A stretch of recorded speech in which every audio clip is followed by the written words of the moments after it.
TA. It is Thursday, June 19th. Your host for this month and for tonight, you know him, you love him, and he's going to give you all his love, Larry Smith! Give it up for Dexter! The Dexter man, the guy who's doing all our sound and our lighting tonight and stuff, and he's got us online. Are we streaming, sir? Yep. We are streaming. Hello, streamers. Right on, yeah. I'm a fucking 59-year-old guy streaming. Yeah, I feel so I'm in the future. You know what's fucking stupid? When I was a little kid in the 70s, our dream was to have, like, video phones, like the Jetsons. And everybody went, oh, won't that be great? The day you can talk to somebody on the phone and you can look at their face. And guess what? Nobody fucking does that. Nobody does that. I can't remember the last time somebody phoned me and it was like on my computer and we were talking face to face and shit like it was 2001 A Space Odyssey. No, everybody writes you fucking letters on their phone. That's what they do. It's fucking stupid. We have Jetsons phones, but we don't fucking use them. Anyhow, that wasn't supposed to be funny. That was just me running on stage and letting you know we're streaming. By the way, thank you, streamers, because they're not howling, but I can hear you people are just sitting at home having a cup of coffee in your boxer shorts, watching me on your laptop going, oh, that was fucking good. All right, now I have to do the announcements because I'm like a vice principal. By the way, I wanted to ask, what do you guys think of my outfit tonight? Thank you. This is from the Frank Sinatra Spring Collection from 1977. My favorite Dirty Frank Sinatra song, Swallow Me. Why won't you swallow me? Can't you see it's not a blowjob when you spit? Anyhow, speaking of that, on to our announcements. Food, snacks, and drinks. Nobody saw the segue. Thank you, Faye. Food, snacks, and drinks are available over here. Do we have patties tonight? Yes, we have patties tonight, everyone. Let's hear it. Let's hear it for Patty. You can eat a patty tonight if you take her to dinner first. You know who eats a lot of patties? Marcy from Peanuts. Anyhow. Yeah, they always keep saying Marcy and Peppermint Patty are lesbians, and I'm like going, in the comic strip, they're 8. Fuck off. Oh, man. Anyhow. You know who else they say is gay pisses me off? Ernie and Bert. Just because they like share an apartment and a bedroom. They have separate fucking beds. They have separate beds. And do you know why Ernie and Bert share in a one-bedroom apartment? Because Sesame Street is in fucking New York City. Do you know how much the rent is in fucking New York City? Jesus Christ, I have a male roommate, and guess what? I haven't been blown in 7 years. So, fuck. I wish I was gay. We'd be banging all the time, but I like girls, so I'm lonely. All right, here we go. By the way, if there's any single women on the streaming tonight that have low standards and are turned on by me, and you've made mistakes all your life, you can get in contact with me here at the CFDA. All right, don't forget to buy our signature T-shirts as displayed on the wall behind you. That's right, we have T-shirts on display on the brick wall like they're in medieval times, and they said, fuck you to the king. Yes. You know, that T-shirt shall be hung on the wall. Right on.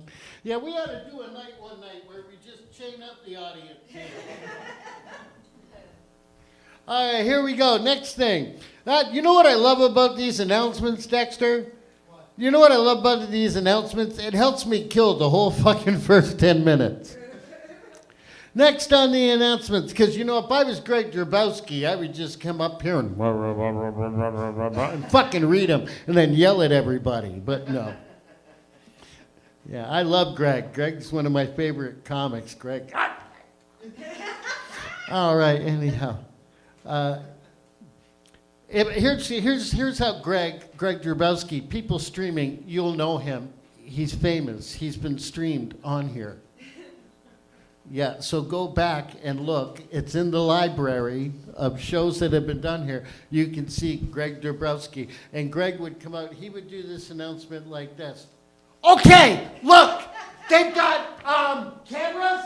They got like five cameras to film you. Because that's what cameras do. They film you, you know. So if you wanna get your 5 camera set film thing, you talk to Dexter and you give him $10 and anyhow, you know. That's comedians, what we call a Drabowski punchline. You tell a really interesting, funny story where people are laughing the whole way, and then when you get to the ending and the punchline, you just go, oh, and then so.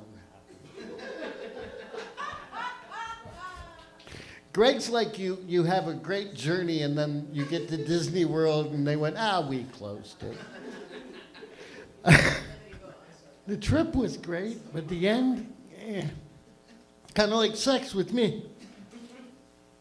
Anyhow, and now you can get, I'm going to do my famous Marineland voice. And now you can get all this at the bar. Oh, no, you can get all what I just talked about at the bar. You can't get any of the rest of this shit at the bar. Number 4, the next event's at the CFTA. Thursdays, there's always an open mic. But you know when there won't be an open mic? In July, right? What are the dates in July? Do you know them, Jake? 16th to the 28th, the Fringe Theater Festival in Hamilton for 2025 will be happening. It's an annual Fringe Theater Festival. And this year, and I want applause for this year Jake has made the CFTA one of the venues at the Fringe Theater Festival. Jake's you're gonna be doing a one-man show, right? Susie and a giant guy who looks like Lurch, Jason Thompson. You rang. They're going to be, and I'm Uncle Fester, but I'm not in their show. You got Lurch and Susie. They're going to be doing a show. And also Christian Reimer. Y'all know Christian? Christian and I are going to be doing a show here that's a live human puppet show that's called The Giant Space Monster That Ate Hamilton in 3D. And you can get 3D glasses and shit comes out of the screen and you're going to have a great time. So there won't be an open mic that week. Couple of weeks. Sorry, guys. You'll have to go somewhere else and bother other people. We'll see y'all down at Gore Park performing for pigeons because it's Thursday. Next, follow the CFTA on their socials and check out the website CFTA Live. CFTA Live, is that where they go to check out all this stuff? Dot Live. Okay. Oh, I'm sorry. I forgot about the dot. Yeah, it's CFTA.live. CFTA.live. Call now. Operators are standing by. Okay, tonight. I feel like a referee now. Tonight, I will go over the rules for each comic coming up here onto the stage. Okay, nobody's laughing, so none of you get that reference. I get that reference. Thank you, dude. You snickered. I appreciate that. Well, it's great. We might get out of here before 11 o'clock tonight with this many people. I laughed when I walked up and read the sign. It said, comedians, open mic, 8 till 10. I went, oh, yeah, right. We'll be done at 10. Fuck that shit. I'm just waiting for the busload of comics running in here. Where's Joey Baum this week? What the fuck? Well, let's hope he shows up or we can't play match game later. So don't forget, you do 5 minutes. You do 5 minutes, and there's a clock right there. So when you come on, you look at the clock and then add 5. And if you don't notice that you've done 5 minutes, some of you will notice I will stand there like an angry bald man and give you a look like your dad does when you really fuck up bad. And then you'll go, oh, I got to do one more joke and I'm fucking out of here. Please fill up the front seats. Perfect. Oh! And apparently, thank you guys. Apparently, it says there at the end, you have to leave a testimonial. Now, the easiest way to leave a testimonial is to eat one of these patties first.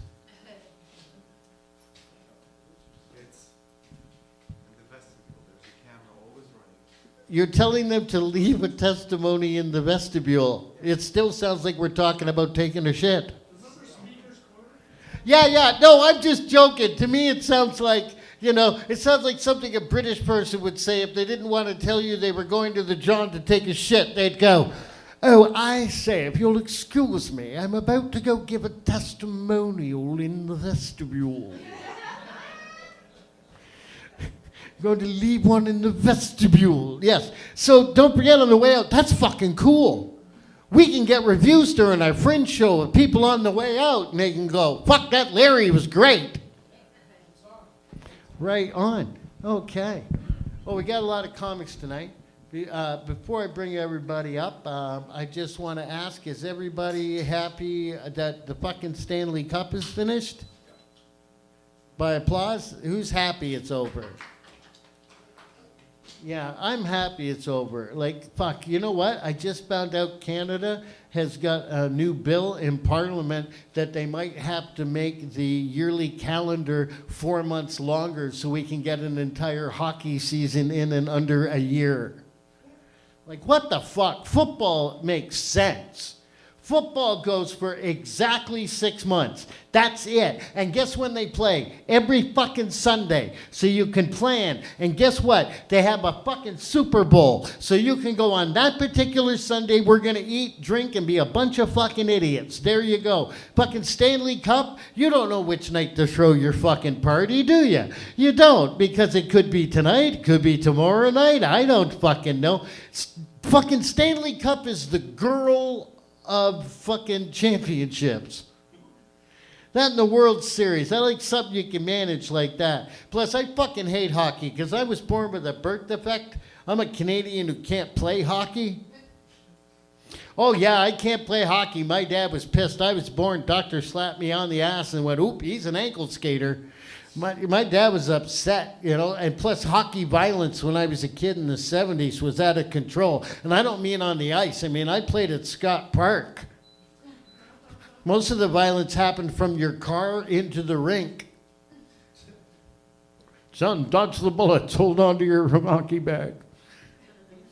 And my dad was into hockey violence. He'd be in the arena watching me play, watching the game, going, kill that bastard, rip his head off, I want some blood. And he was pointing at me at the time.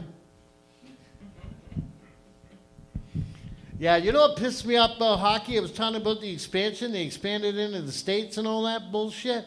They put it in places you shouldn't play it. Like fucking Florida. Florida won the fucking Stanley Cup. Florida. You know what pisses me off? They even have a team in Texas. I'm figuring, who grew up in Texas playing hockey? You think you ever heard this on a Sunday morning in Texas? Hey, Billy Bob, get some skates on that there heifer. We're going to play us some shinny. Never fucking happened. And that ain't the right accent. Now you got weird accents in the hockey game. Guy going, I'll skate down the ice there, I'll go and get a pass to him. No.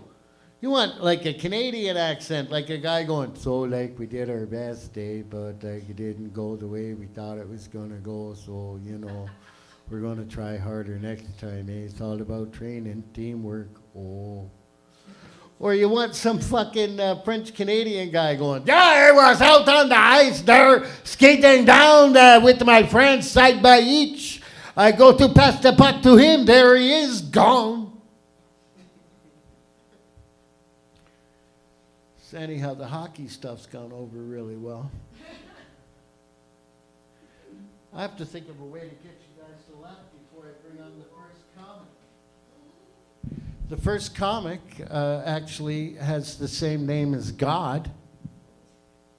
Yeah. Do you guys not know God's name? God's name is Andy. It's in that song. Andy walks with me, and he talks with me. Are you ready for your first comic? By the way, people who are streaming and people in the audience, I won't get any better. You will just see more of me. So you are really going to enjoy the first comic. Right on. I know you're going to love him. He's fantastic. Please put your hands together for Andy Kwok. Is it Kwok? Am I close? Quatch. Quatch. It is Quatch. Fuck, right on, Andy Kwok.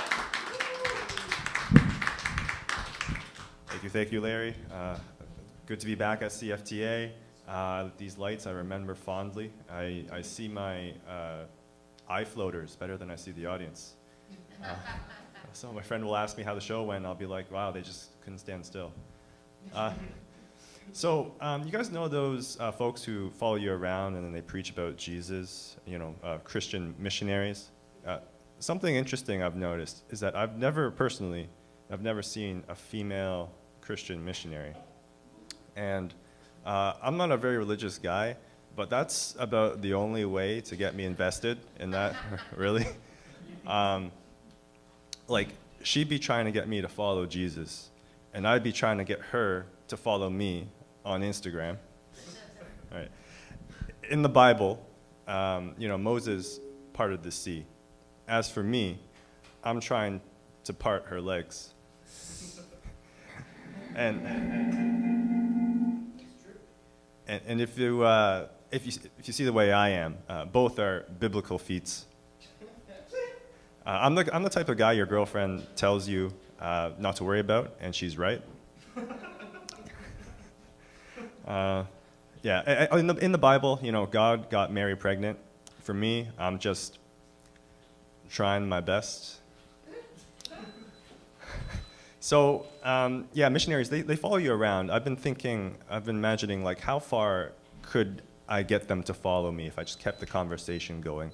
Like, imagine that I was at Leon's, for example, and I'm just walking with him, right? And I'm just like, wow, you're telling me Eve did what with that apple? Women, right? Like, oh, by the way, could you give me a hand with this couch? I'd like to think that they would warm up to me after a bit, you know, like we're both in the bathroom at the urinals, and then there's piss on the floor because of course there's piss on the floor. We're just both there. He leans over. You know who else can walk on water? So speaking of piss under the urinals, I am quite proud of that transition, by the way. I'm quite proud of that one. Speaking of piss under urinals, fellas, what's going on? Why is there always piss under the urinals? Like, do you guys not hold your dicks when you're peeing? Like, that's pretty dangerous stuff. Like, if I lose control of my dick for like 0.5 seconds, half a second, I get like drops on my pants. And you know what I need to do? When I go wash my hands, I need to like get the water and I need to like flick it around the area to make it seem like I didn't just piss myself, you know? Like physically, it's like an art form, you know. I'm channeling my inner Picasso. Psychologically, it's like I'm covering up a murder. It's like no one can see this, you know. No one's allowed to see this. Anyway, I have a friend, a work friend. He's named Hudson.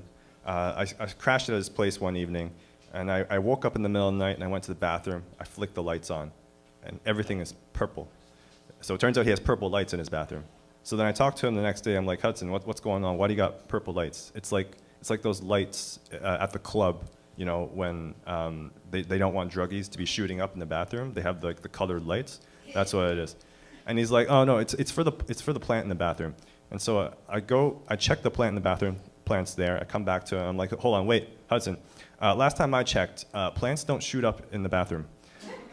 Okay. And then he goes on about, oh, it's UV light. I cut him off. I'm like, plants don't tan either. Okay. Now, to be fair, when I checked the plant in the bathroom, it was clean, so the lights might have been working, right? And I'll leave you with this. So I was fact-checking that bit with Hudson earlier, and it turns out that he had a live plant while I was staying over, but it turns out that most of the time, he doesn't have a plant there. He has fake plants there. So like that just raises more questions. Hudson, what's going on? CFTA, you've been great. I'll leave you there.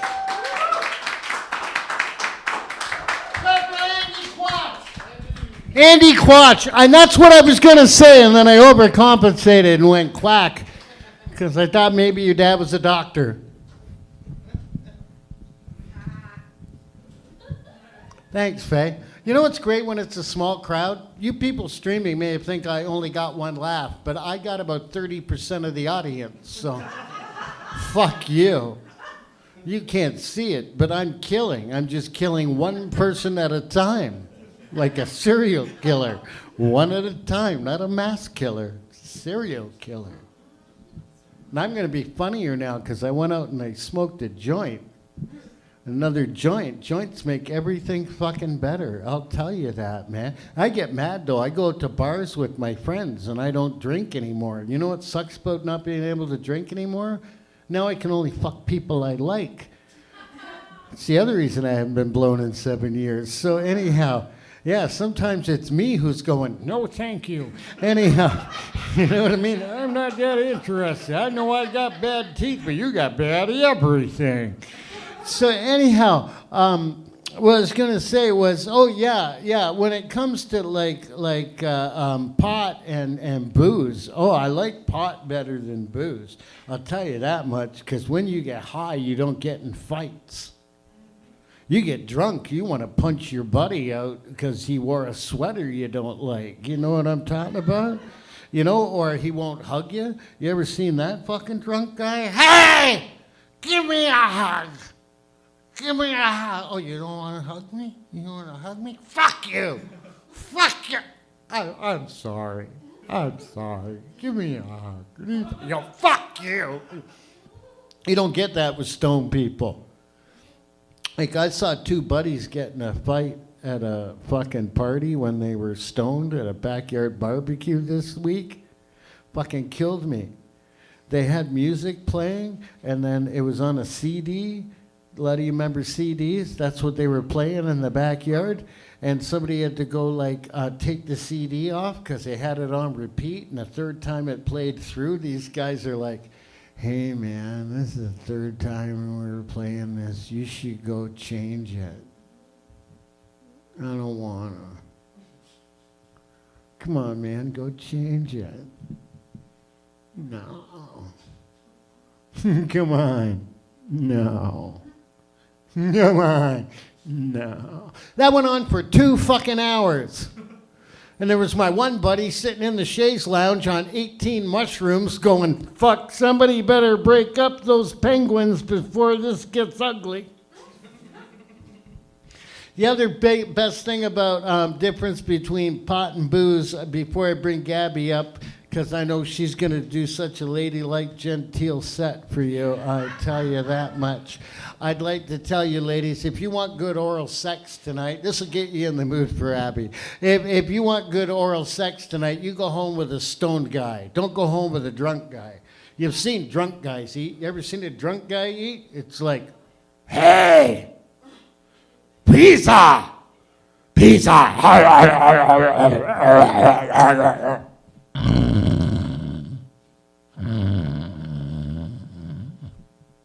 Hey, pizza!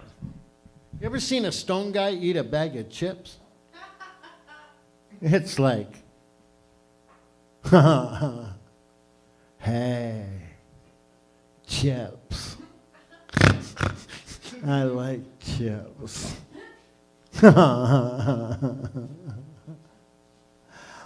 Oh.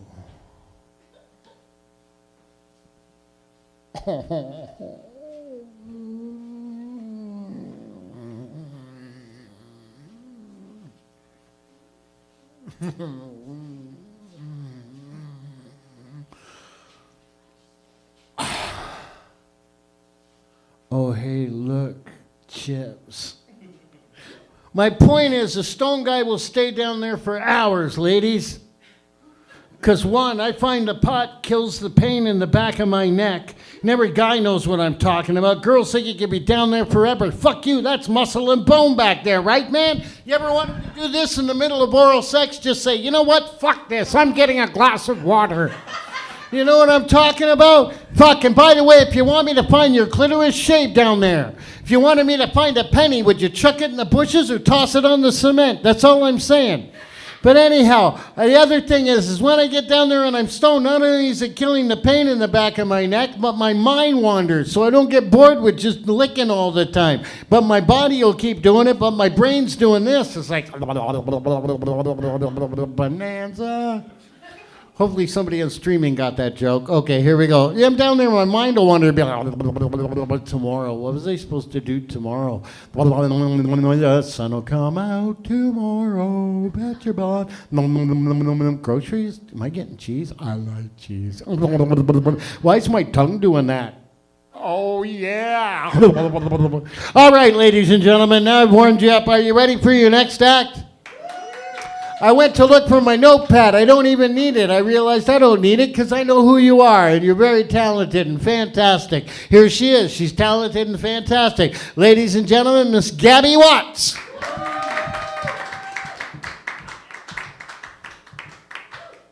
Oh my God, hi. Yeah, so I feel like on Instagram, they always talk about the latest symptom that means you're autistic. And I'm starting to think that just all of the human behaviors mean autism now. Like it's too many, right? Like there's a new thing that people are talking about called autistic masking, which I guess is like it's wrong when we're nice to each other. What the fuck, right? Like, yeah, I'm trying to be nice to people. It's kind of fake. I used to work in customer service. Like, I'm not happy to see you, obviously, but, like, we gotta try, right? So what happens when we all, like, unmask? Do we just become, like, the worst version of ourselves? Like, everybody just talks about, like, their tummy ache or whatever. It's a nightmare. I don't want that society. We need to mask more, I say. In fact, I kind of feel like right now I, like, ran out of steam to pretend that I was cheerful, and it's no good. Right? I've been telling people that I've been dressing in a flowery summer dress because it's arson season now. But like, do you guys get that? Or it's like the fucking wildfires, right? They're always arson. You know when like the newspaper used to run a story, like something controversial happened? If it ever gets retracted, it's like in the fine print, like the next day, but you don't see that. I feel like the wildfires are like, ooh, shit's on fire. And then later they're like, okay, 80% of those were set by some asshole camping, some dick who's camping. I don't know if you guys have heard about Nepo babies. Have you heard this bullshit? That's what you call like a person who got their job, especially like Hollywood actors, like Drew Barrymore. But I really need to question that term. It just came out of nowhere, Nepo babies. And I feel like their own like PR people created it. Because like nepotism sounds shitty, like fascism, right? Like, but Nepo is like this cool little short thing. And also babies are adorable. Like Drew Barrymore's not a baby, no matter how she acts, you know? So I feel like that's a very suspicious term. I feel like that's like a bullshit. Like people are gonna start complaining about the nepotism, so we're gonna call them Nepo babies, because that's like adorable. It's like sounds cuter than a Cabbage Patch Kid. I was wondering the other day if getting a tattoo is kind of like getting a woman. Like for a couple $100, you can get one, and then you spend the rest of your life wondering how to get rid of it, or if it was the right choice. I feel like I am a heavily tattooed person who just didn't have the money or motivation, or like the ability to make a decision or a commitment. I can't decide what kind of tattoo I want anywhere. It's crazy. Though I did give myself a tattoo when I was a teenager. It said Nirvana right here. And then it scabbed, and then it fell off. And so I took the win there. I was like, oh, We'll let it go. But in hindsight, it was maybe a bit of a bad omen because he died. Yeah, so Kurt Cobain might be dead, but the hearing damage he gave me is forever. I miss him. I've been thinking about how Gen Z, I feel like is the first generation to be fighting against their own human rights. Like they're always like, 18's not even, okay, it's that weird study that said that our brains haven't developed till we're 25. First of all, some of our brains just don't fucking develop. I've met people, like, my mom's got brain damage, she's 80, she's never had a clue what's going on. And you can't take her rights away. I mean, she's doing a life and being a fuck up. So yeah, I feel like Gen Z are the only people who are like, 20, you can't date a 30-year-old if you're 20. Like, you're a fucking adult. Like, in the First World War, 14-year-old boys were, like, lying to get drafted. And now we're like, I'm only 24. Like, Jesus. I convinced my mom to let me take the bus by myself when I was 7. And then when I came home, I fell off the bus. Because I thought I could be, like, the kids in Chile who were genuinely poor, they didn't go to school, they just, like, sold things on the street. And they would get on the bus when it was still moving and then get off when it was still moving. And I thought I was so cool, I was going to get off the bus when it was still moving. So I just fell out of it, yeah. But I fought for my right to take the bus at age 7, and that's what matters. Oh, the internet is, like, obsessed with showing me tits, but in, like, weird, deceptive contexts. Like, people would be like, oh, this is my makeup routine. And it's like, but why is the frame just about your tits? And if you mention, like, nice tits or something, then you're the asshole, right? Like, as if this whole video isn't about tits. Though I do respect that society is finding new ways to deliver me tit content. Like, it's like, oh, this is about makeup. For sure, yeah. Not about those wonderful tits. But yeah, I feel like younger people will say this bullshit thing, don't sexualize me. I'm like, lady, I'm on your OnlyFans. Is this a platonic fisting that we're, like, what? It's, yeah. If tits weren't sexy, then they wouldn't be in this video about your mascara, so let's not be cute about it. I was thinking that whoever made up the term white on rice, like, didn't know what rice was. Like, a Chinese person would never say white on rice, because, like, the white's not on the rice. The rice is just white. Like, that's so weird, right? Like no one's like, oh, it's on there like red on a strawberry. Like, that's, I don't know. I have a problem with the term put me in coach, because I feel like people forget the comma, and they're just like, put me in coach. I'm like, no, I don't want to go in coach. I mean, I've never gone in first class. Let's get real. I have a problem being a foreigner. One of my biggest beefs here is the term trivia. Also, you have to, I don't know what the 5, I didn't pay attention, so if you don't know, I don't know. But, oh, it's 4, okay, cool. So trivia is like knowledge that we consider trivial.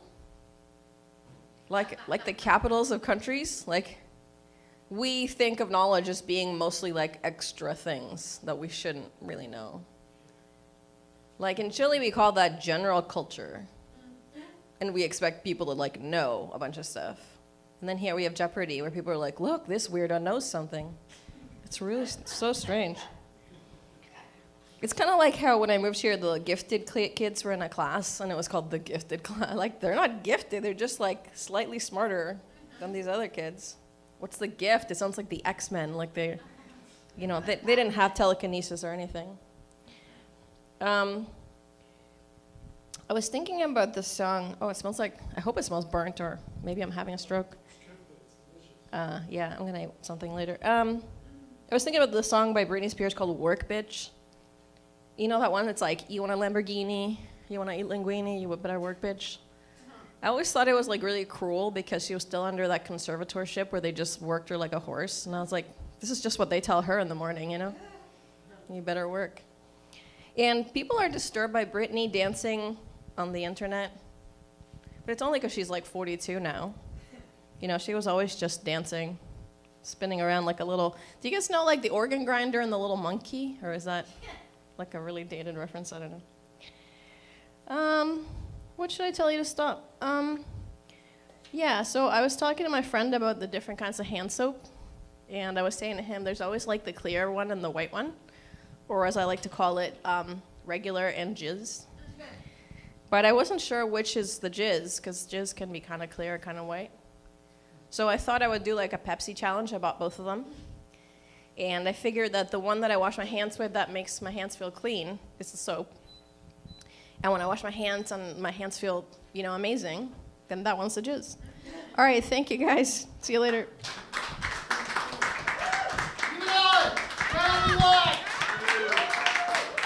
Daddy Watts, ladies and gentlemen.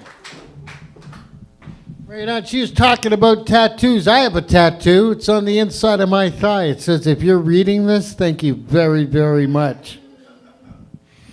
Right on, right on.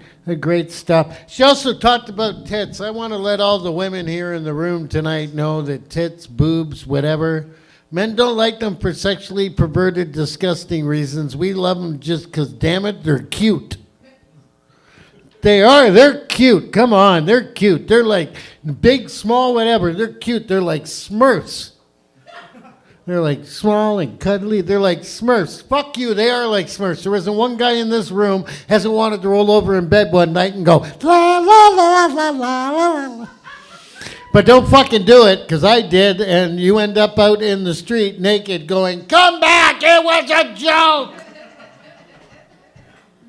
Ladies and gentlemen, we're going to keep things going. I did not know you were from Chile. Yeah. You're from Chile? Yeah. That's wild. I'm from a faraway, exotic neighborhood called the East End of Hamilton. Yes, you may have been able to tell by my dialect of saying fuck every other word. And I grew up behind the mall in a box. Oh, I'm just kidding, everybody. You kind of all got bummed out like, whoa, we're sorry, Larry. We didn't know you grew up in a box. At least it was a refrigerator box. There was lots of room. I want to thank you guys for sitting up front. I want to thank you for at least laughing at some of the shit I say. I really appreciate it. I know you're just doing it so you get a good intro, but I appreciate it. Thank you, man. Well, you just high. Oh, fuck, thanks a lot. There you go. And so am I, though, so it's all right, Anyhow, I got a big laugh on that one joke, and then I told an extra one, and then it just brought the whole fucking room down. It's been fucking weird that way tonight, and I want to bring a good big laugh before I bring on Edith, because Edith's bilingual. Yes, that's why I brought up was Abby from Chile. That's right, because you're from a faraway exotic place. That's right, she's from Etobicoke. No, she's not. I'm just kidding. I love Edith. I'm kind of doing your intro. You might want to stand by. All right. I really like Edith because we do the Judge a lot on Sundays, and Edith shows up a lot. And Edith does this real cool Day of the Dead show, and she's a fantastic performer, and I know you're really going to enjoy her. So, ladies and gentlemen, please put your hands together for your friend and mine, Edith.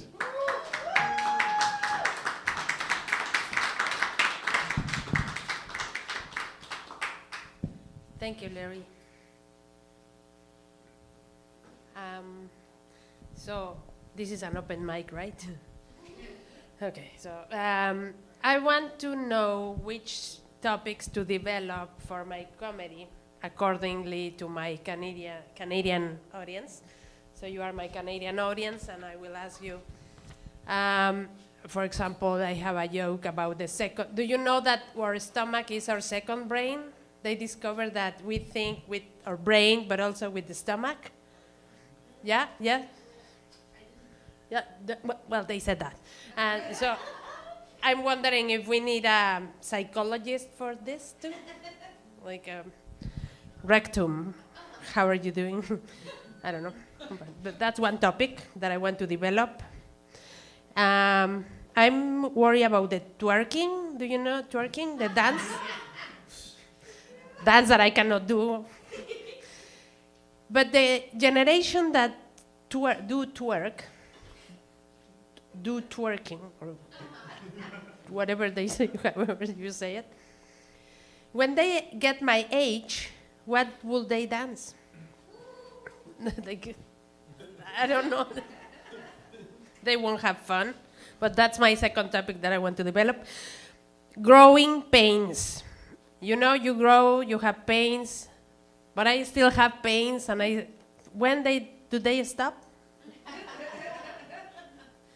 My knees, my hip. Quitting smoking. I was a smoker for a very, very long time, and nothing stopped. Like, I try everything. Hypnosis, the easy way to quit smoking, Champix. The only thing that worked is I got pregnant. Guys, men, sorry.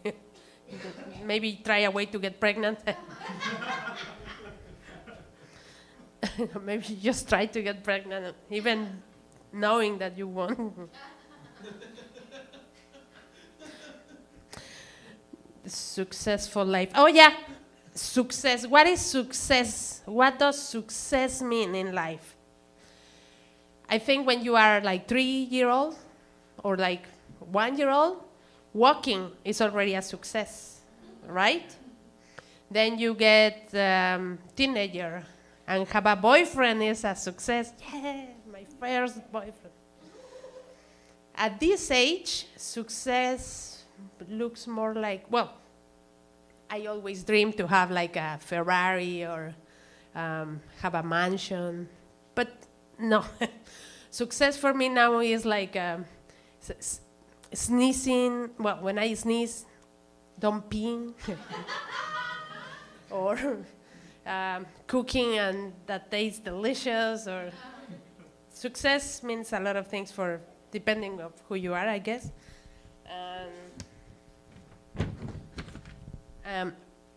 In Mexico, we have something called remedios. Like, remedios is like, Gabi, what is a remedio in English? Thank you. A remedy. But I was looking for similar remedies in Canada, and you don't have remedies, guys. For example, in Mexico, we use an egg.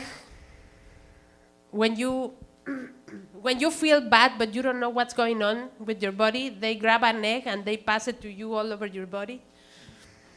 Or they grab also herbs and they hit you with the herbs. It's a bunch of remedies that I don't think you have. So now, for the last part of my set, which is not a set, could you please tell me which topics do you think I should develop? Okay, so with applause. Can you help me, please? Second brain. Yeah. Twerking. Yeah. Growing pains. Quitting smoking.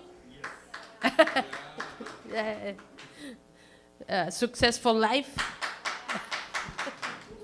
And remedies.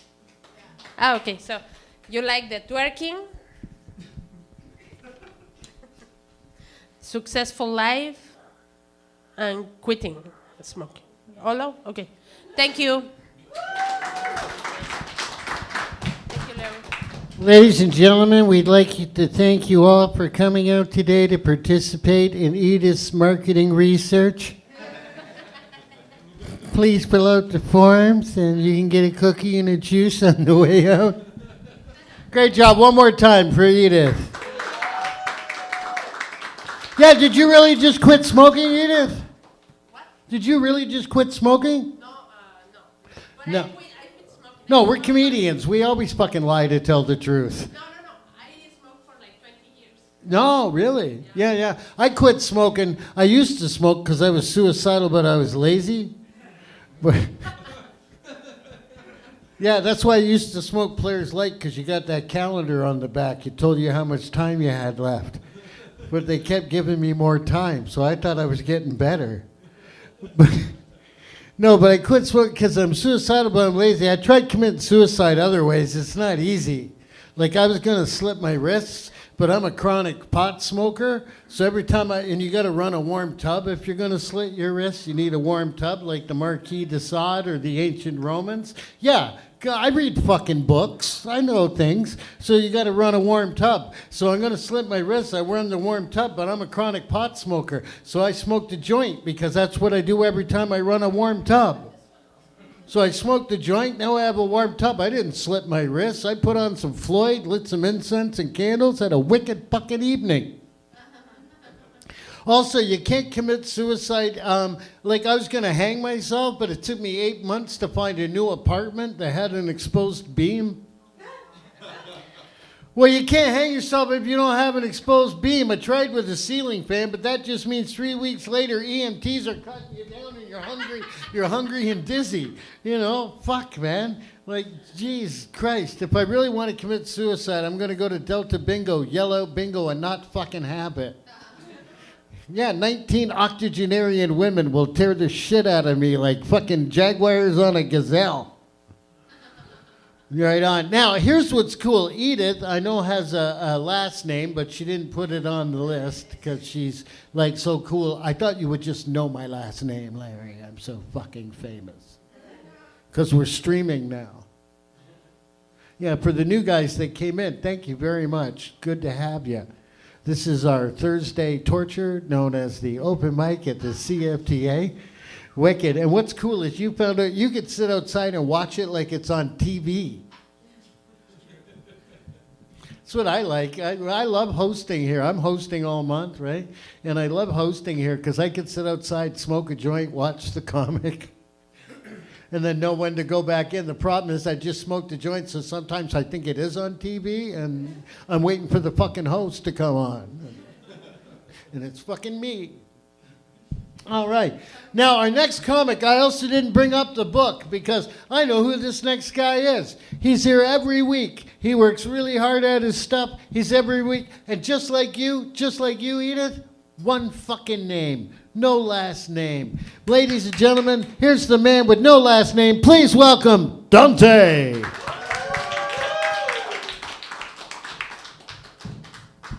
CFTA, make some noise.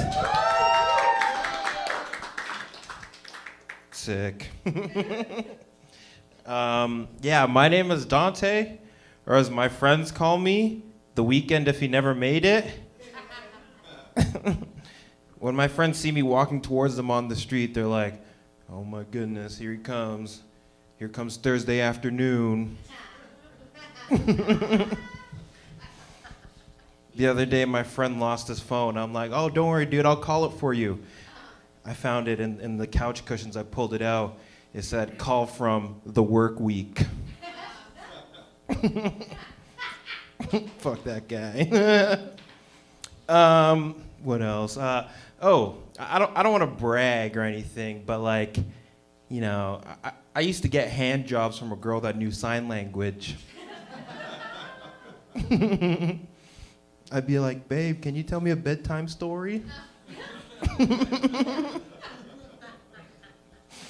Yeah, guys, she could jerk me off and talk dirty to me with the same hand. Sick. What's funny enough is I met her because I went to a deaf high school, and it was very interesting because like even the cheerleaders were deaf. You know, they'd be like, give me an A. They'd be like, ah. And on my first day, I accidentally joined a deaf gang because I like fist bumped the guy, and then he kept pointing at his watch at like 4 o'clock, and he's like, I missed the meeting, I guess.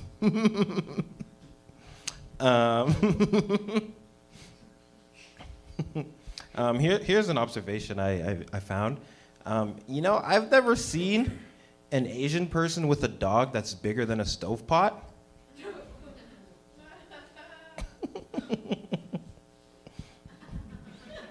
You know, just things you notice around.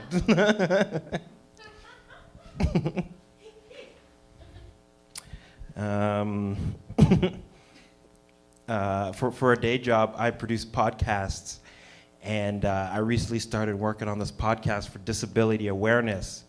And it's been really cool, you know, to work with, you know, all these people with disabilities. You learn so much. It really opened my eyes, you know. There's multiple hosts on this podcast, right? So the first guy, he's actually completely blind. And then the second guy, he's got a crazy stutter. And then the third guy, he's like in an electric wheelchair, like he's a quadriplegic, right? So we're like 7, 8 episodes in. And then in the middle of one of the recordings, the blind guy's like, Dante, I didn't know you're black.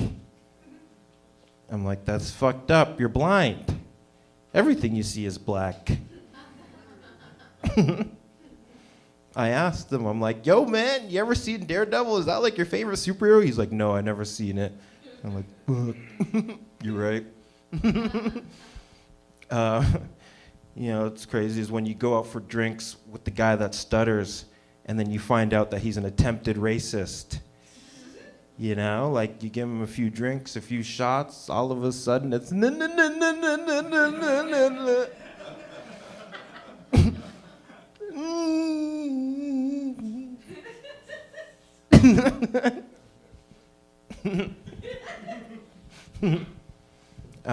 Just the other day we were recording and one of the guys is like, can you Google what's the highest someone has fallen out of a plane and survived? So I Googled it. Turns out some Serbian lady in the 70s fell out of a plane 33,333 feet from the air, hit the ground, boom, and lived. Crazy, right? Crazy. In the article it said, injury sustained, broken ribs, fractured face, missing teeth. Next line, recovery. She was able to walk again in 10 months. And then we all just looked at the guy in the wheelchair. I was like, man, all you did was dove into a pool.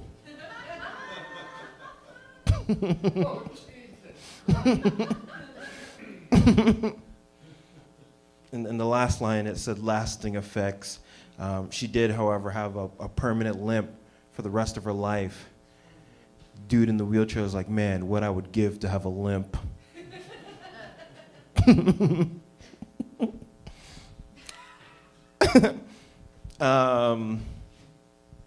think I have a minute left. I've been using the dating apps lately, and you know, it's been all right. It's been so-so. I recently matched with this girl on Hinge that I actually recognized from high school, but in her bio it said, I identify as a transformer. Like, I'm such a nerd, right? That I read that and I was like, I wonder if she would suck the allspark out of me. You know, most people, they want that hawk tua, you know? But I want that.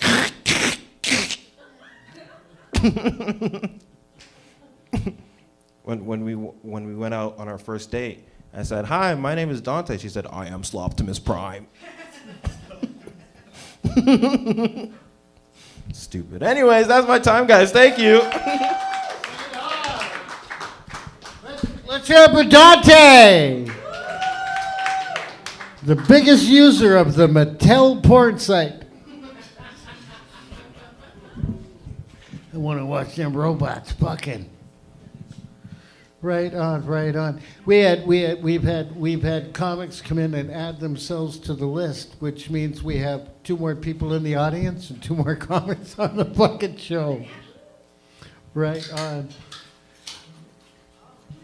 I was gonna make a comment about Dante's act, but I just think he enjoyed it way more than everybody else.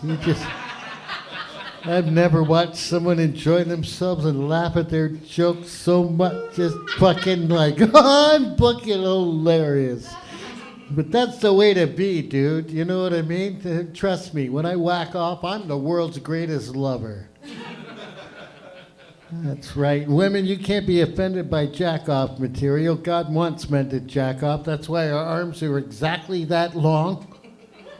And he put that safety knob on the end so you don't do that in the shower and knock yourself out. Gotta whack off in the shower. It's fucking time management. Less cleanup. You're done. Plus, for men, masturbation's not sexual. It's something to do because you have 5 minutes to kill. Yeah!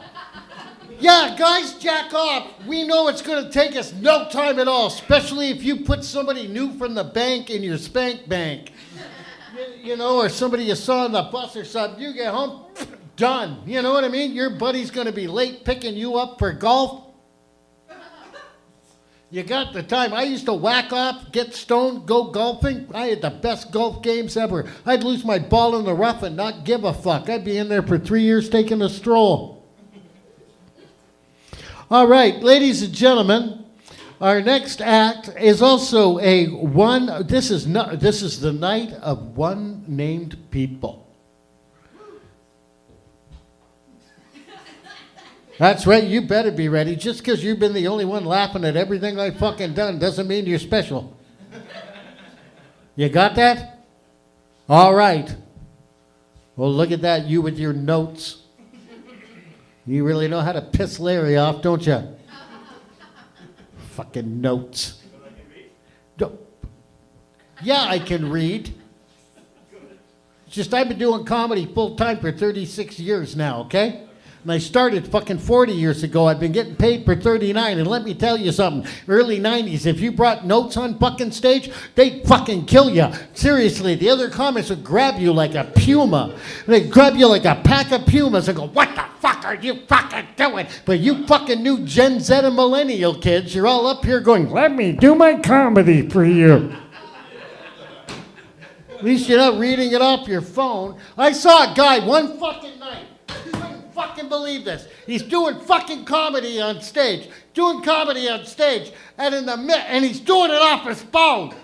And we had to stand there for a minute and a half because he went, oh, wait, I've lost it. Fuck!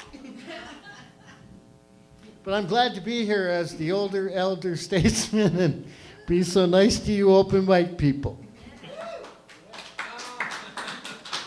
Plus, Larry does this for a living, and I need the money tonight. That's right. If you guys who are trying to do comedy tonight work really hard, you might be able to be a comedian full-time for 36 years, travel all over Canada and the U.S., appear on Club 54 4 times, and numerous other television places, get a great dental plan, and be able to do a Thursday night at the CFTA in June. So, ladies and gentlemen, here's somebody who I think has the talent to be on that exact fucking career track. Please welcome my buddy, Vicus.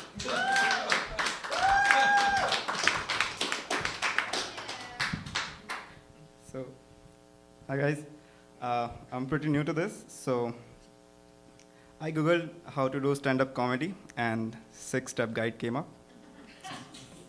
So, I'm serious. That's what I'm gonna do tonight. So step 1, get on the stage. Okay, so I do know something about comedy because I'm on stage. Step 2, introduce yourself. Hi guys, I'm an Indian guy. Someone you blame for not having a job. Yeah, because you're too lazy to apply. Step 3, tell a joke. Okay, here it comes. What's the difference between marijuana and a pussy? What? If you can smell marijuana across the room, it's a good marijuana.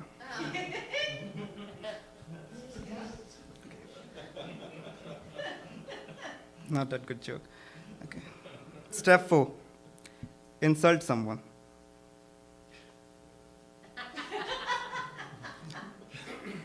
Google said this. Sir, fuck you.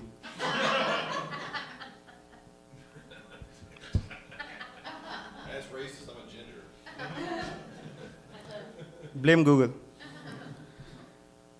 Step 5, make sure he is not offended. Sir, are you offended? Absolutely. Fuck you.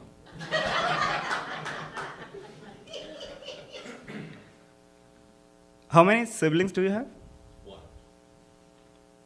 Even if you were 2, still wouldn't have made a difference to me. Okay. Step 6, end this. Okay, so without making it awkward like my first sex, thank you guys. Thank you so much. And if I go missing after this, catch this guy.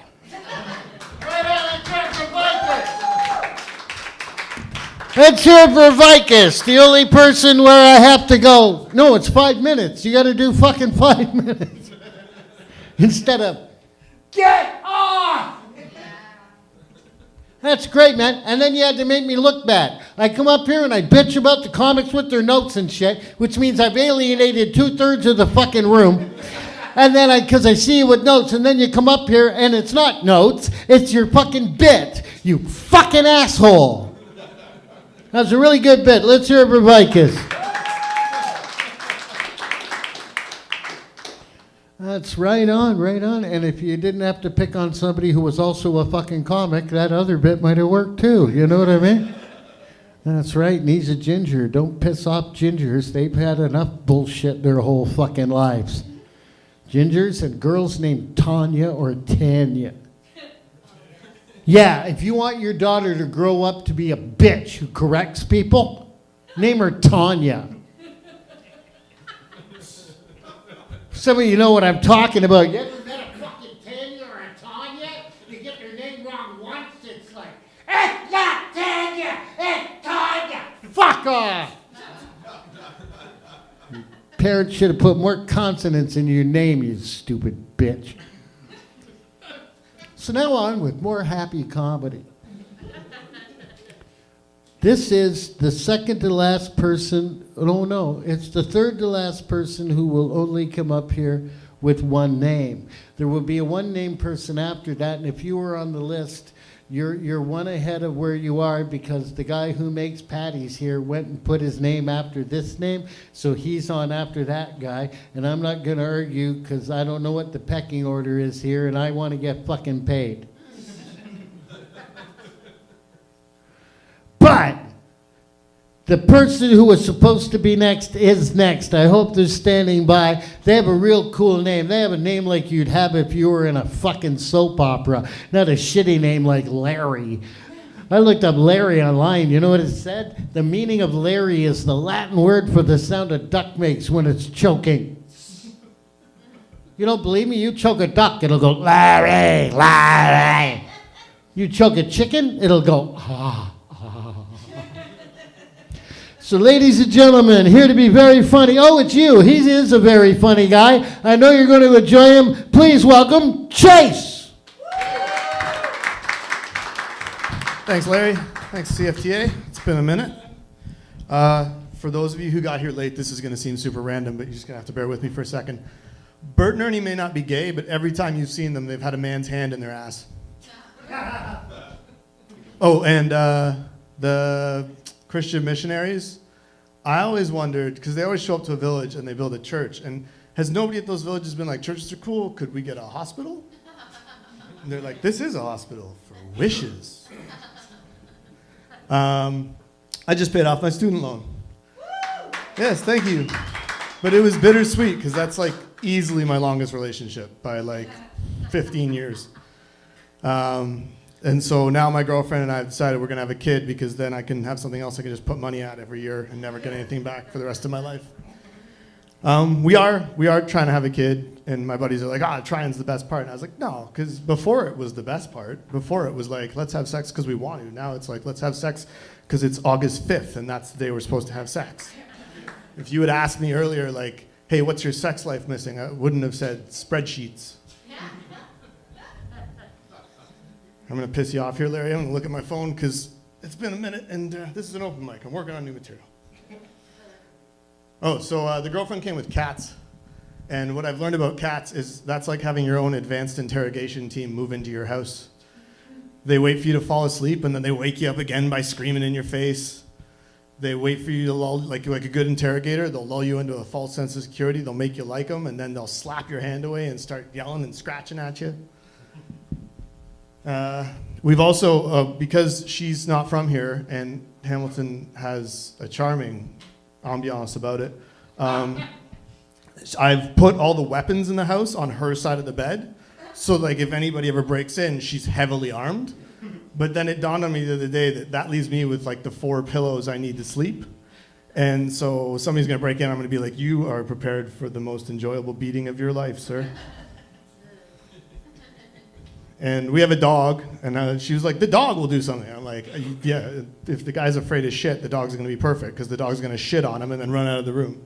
That's all the dog does. It's his defense mechanism is if you look at it wrong, it shits on the floor and then it runs out of the room. I love my dog, but that wasn't in the brochure. And then my friends, I have these friends who insist like, oh, you're a dog dad, you're a dog dad. No, I'm not. I'm a person who paid $200 to a shady Korean website to send me a dog. If anything, I'm a dog sanctuary.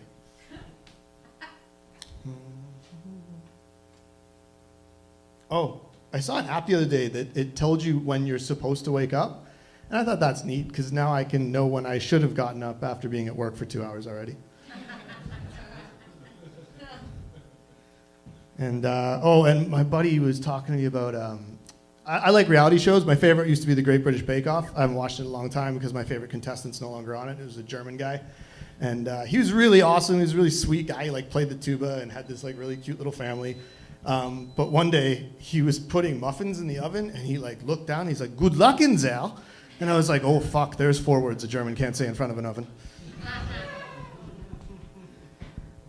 But now, so my other buddy was like, oh, you should watch Love on the Spectrum. And I was like, I don't know, man. I'm kind of an asshole. I don't know if that's a good idea. And they're like, no, you should watch it. You really like it. And he was right. I think Love on the Spectrum, first of all, people with autism are miles ahead of us in dating. The 2 of them were out, like guy and a girl, they're out on a dinner, and then she's like, oh, I like this restaurant. And he's like, I'm very nervous. And I was like, oh, fuck, could you imagine how nice that would be if you could say that on an actual date? Like, I really like your dress. And I really hope later we have sex. Can't have that kind of honesty in real life. But the one thing I've learned from Love on the Spectrum above all is that I probably have autism. Because I was watching it and I'm like, dude, they don't like making eye contact. I feel that. And they're like, oh, don't want to touch me either. Yeah, and get hysterical. Yeah. Because if I've ever seen me outside trying to pick up poop and that bag rips, you want to see hysterical. And so, yeah, I guess long story short is I'm on the spectrum. I'm confident of that, but I don't have the money to find out where. Also, my dog has 2 therapists, so some of the money goes to that. And that's not even a joke, that's the truth. The one therapist came over and just kind of like rubbed his ears and was like, he'll be fine. Call me back in like 3 months, I'll come again. And I was like, all right. And then I called her back in 3 months and she was like, I'm sorry, who are you again?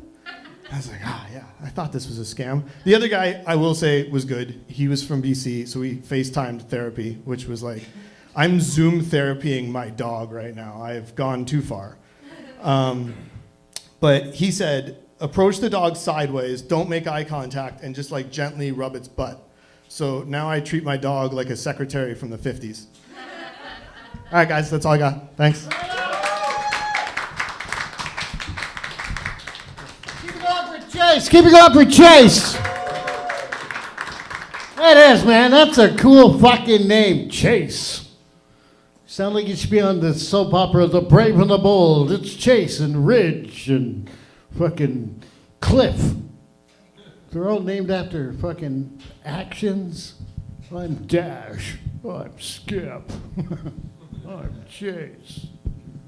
Somebody was saying to me the other day, hey, really, your name's Larry? Your parents named you Larry? I went, yeah. I said, back when I was a kid, people gave all kinds of little children, adult men, fucking names. It used to be hilarious. My mom be calling me and some of my buddies in for dinner. It sounded like she was calling in a bunch of accountants for a meeting, right? It was like, Larry, Victor, Walter, Gordon, get in here. Now it's all Jeremy and Toby and Jem. You know how I know you're younger than me, man? You have a therapist for your dog. We didn't have a therapist for my dog growing up. When I was growing up in the 70s, my dog had fucking problems. My dog had no legs. Had no fucking legs. So my dad named him Cigarette because every night at 6 he'd take him out for a drag. What's sad is it wore his little dog balls off. It wore his little dog balls off, so we had to get replacements. And they made them out of brass, so then we had to rename him Sparky. Are you ready for your next act, ladies and gentlemen? Please welcome the man who makes your patties sometimes, who looks like the dude on the zigzag cigarette papers package. Your buddy of mine, George.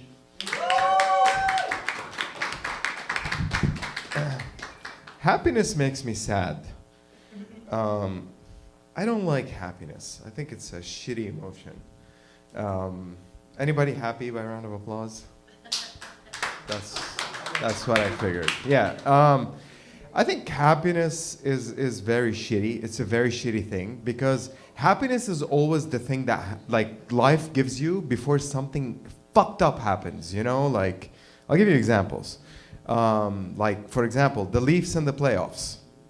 That's something shitty that happens. Number 2, cancer. But it's mostly for me the Leafs things. The Leafs, you know, because at least with cancer it's petrifying, but it's consistent. It'll kill you. The Leafs, on the other hand, it's the inconsistency that fucking gets you at the end. Yeah. I don't like happiness personally because I think men are not capable of happiness. And I know you're twitching in your seats. You're like, what the fuck are you talking about?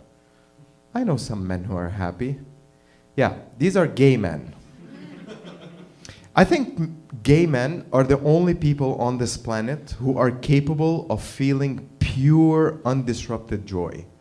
And you want to know why? Because they're undamaged.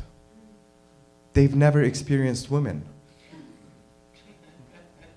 And if you don't believe me, just look how miserable lesbian couples are. And I know you might be looking at me saying, hey, but I know some gay men who are not happy, like they bitch around. I'm like, yeah, these are gay men who discovered it late in life. Yeah, every lesbian couple is basically 2 grateful men somewhere on this planet just walking going, I want to be gay, you know? But yeah, gay men have like confidence. Happy Pride Month, by the way. I know it's very befitting of the topic. But like gay men walk around with confidence that I've never seen on anybody else because they can demand happiness out of life. You know, like they wake up in the morning in their beds. You know, they have their throw pillows and everything. I don't have throw pillows, you know. I have black sheets because I don't have to wash them as often. And the stain is part of the design, so. But yeah, they wake up in the morning with such confidence and they look at life and they say, I'm gonna be happy today. And life rushes. You know, like, of course, here's some happiness. You go, you little rainbow you. Just go get yours. I, on the other hand, don't have gay confidence. All I have is straight confidence. You know what that's like? It's just waking up and being very mindful of how you talk to life. And like I wake up, I'm like, hi, excuse me. Yeah, sorry to bother. I know it's too, yeah. Maybe, just maybe, I'm just saying, not everything is gonna suck today. Maybe, I'm just saying. And life fucking immediately, you know, like it doesn't wait. It like immediately goes, what? Get off your fucking bed and stub your toe. That's how you're starting your day, you piece of shit motherfucker. Get off the bed. And when I say this to my wife, she feels like it's sad. Like you really can't feel happy. I'm like, no, I don't like happiness. I just like being content. And it's also because society doesn't care. You know that in 3 days it's Men's Mental Awareness Day? Do you know that? No? Yeah, because it fucking isn't. Nobody cares. You see what I mean? Like, it's not. It probably passed or it's still coming. We don't know. You know, but nobody cares. Nobody cares about men. All you do is, yeah. So, but like, for example, it's all about women, right? Like, for example, I have a wife. Shocking, I know. She's Latina, by the way, so that's the other shock. And she, like, everything is about females. Everything is about women, you know? Like, like every poem in Arabic, like I speak Arabic, and every poem in Arabic is all about how mothers are great. Or your wife is your is your treasure on earth. Or if you look underneath a mother's foot, you'll find heaven. That's how much they revere mothers. You know what poems are about fathers in Arabic?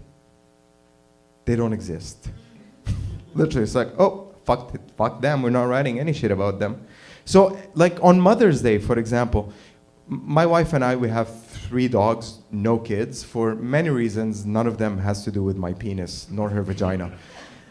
Promise, we checked. Yeah, but like willingly, we don't have children. We have 3 dogs. So every Mother's Day, I make sure I get her a big flower bouquet, you know, like, and I write a card pretending it's from the dogs. Like, you're the best mommy ever. Woof, woof. Father's Day was this weekend. Do you know what my wife got me? It's a WhatsApp message telling me, don't forget laundry on Saturday.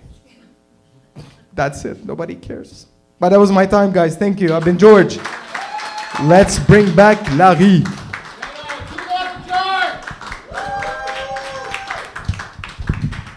Keep it going for George. Right on. Yeah, Father's Day just passed. I had a great fucking Father's Day. Nobody called. Nobody came by. No presents. No, I'm scared. I was on tour for a lot of years with my ex-comedy partner. We toured all over North America. I'm always scared on Father's Day I'm going to hear ding dong, open the door. There's some bald fucking angry kid from North Carolina going, my mama said you owe us checks. I don't need that shit. All right, ladies and gentlemen, as I said, we're doing a show here. We're doing more than one show. Like I said, we're doing 3 shows here during the Fringe, 4, including, I think, music, right? Is it 4? 4 shows here during the Fringe. You may not know this, produced by the fantastic Dexter back there who looks like he's landing the fucking space shuttle. Back before Christmas, we did a Christmas sketch show here, and we did a sketch show here in the spring, and it was really successful. If you really are ever looking, guys, to put on a show or a play or an evening or something, you can always get a hold of the CFTA. It's a great place to do it. They got all the facilities and the filming and all that. But we did the great sketch show, and we had a ball, and it was a big laugh, and this lady was in the sketch show. So would you please put your hands together and welcome the very funny Faye Paulette. Hello, CFTA. How are we tonight?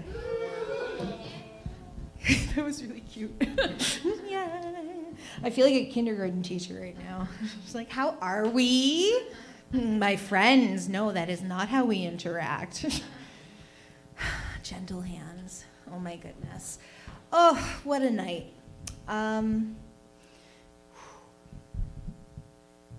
was the victim of a hate crime. Oh, yeah, it was really rough.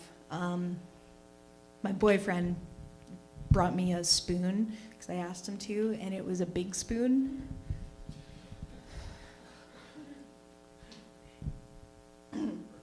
Sorry, it's hard to talk about.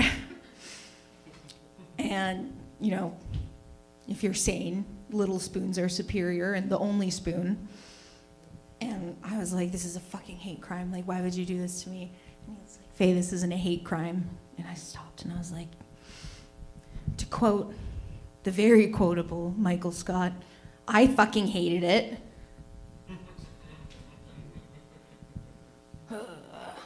Yay. I work at a coffee shop, a hipster coffee shop, and I overhear a lot of conversations there because people talk loud. They don't realize, like, I'm like just in the kitchen cooking, and I'm like, oh my gosh, what else did Janice do? Like, Deborah found out her father's not who she's grown up with?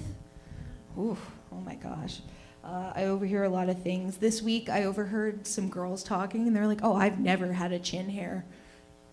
And they're like, no. And the one girl's like, oh, I have. And I'll admit it. I'll bare my soul to you. I have a chin hair that grows, and I pluck.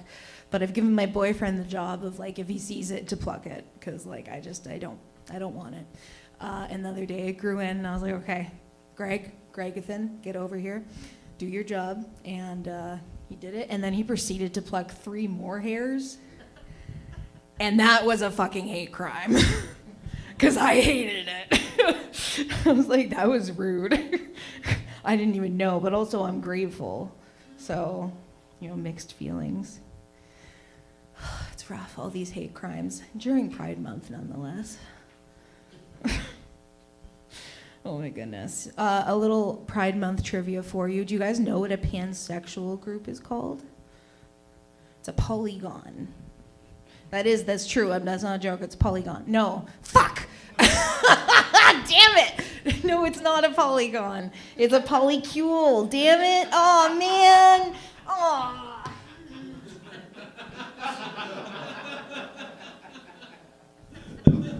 Stupid.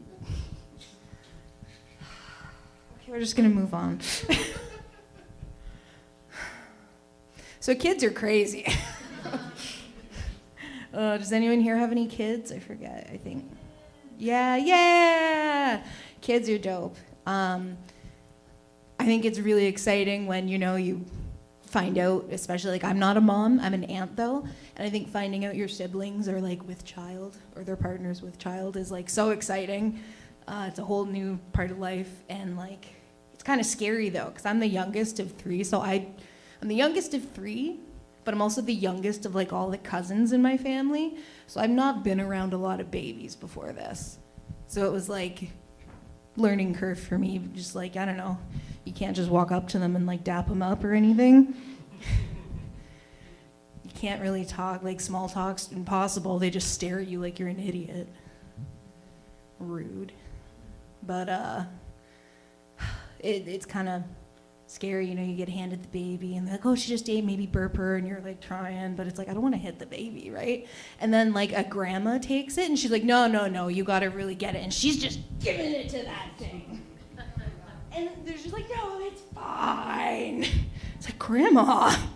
And then she takes him and suplexes him over the bathtub, and it's Gladys, what are you doing? You're hip. Hand the baby. They just know. They're very confident. It's great. Oh, man. What a time to be alive. You know what I did? Oh, that's so loud. I'm sorry. I forgot to look at the clock when I got up here, like I do every time. What the hell, Faye? What the hell, Faye? Hell Faye is my rapper name. Because I'm... No. No. Oh my goodness. Did anyone ever stick anything up their nose when they were a kid? Did you say Novocaine? Oh. Crayons. You stuck crayons up your nose?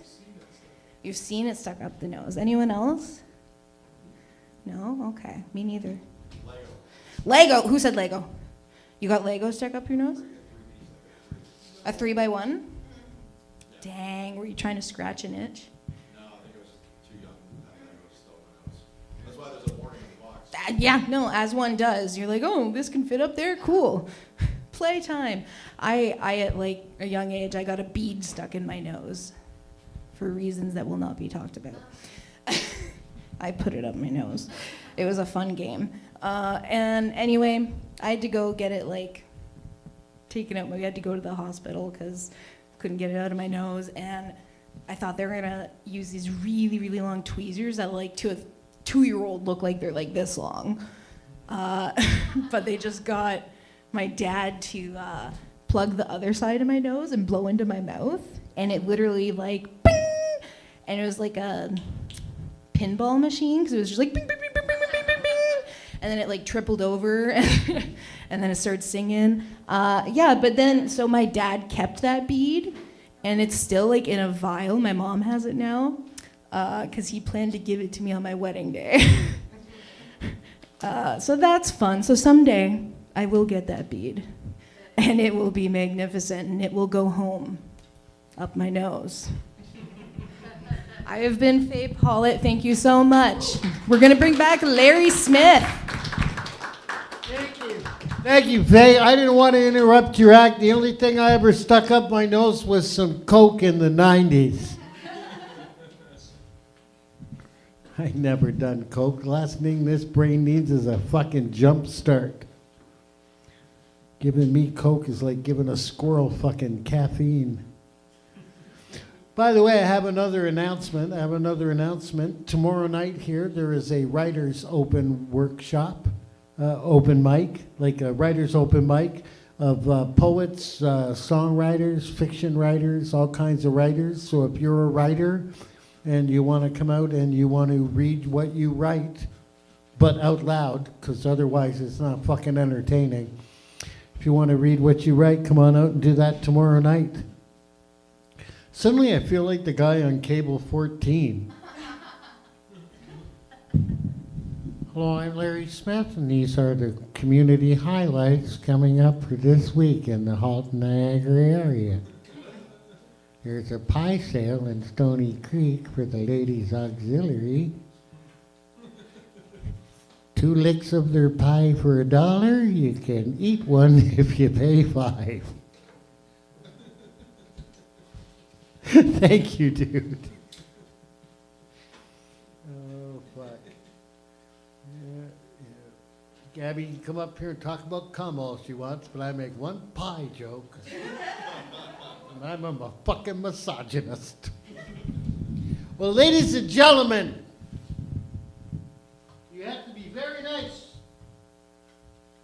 Coming up here next is somebody nobody in this open mic knows, because this gentleman is visiting all the way from Ottawa, Ontario. What do you think of that? He's only in town for a couple of days. He decided to stop by our open mic, and I know you're going to make him feel welcome, and I know we're going to enjoy him greatly. So could you please welcome, all the way from Ottawa, Ontario, Mr. Scott Brown.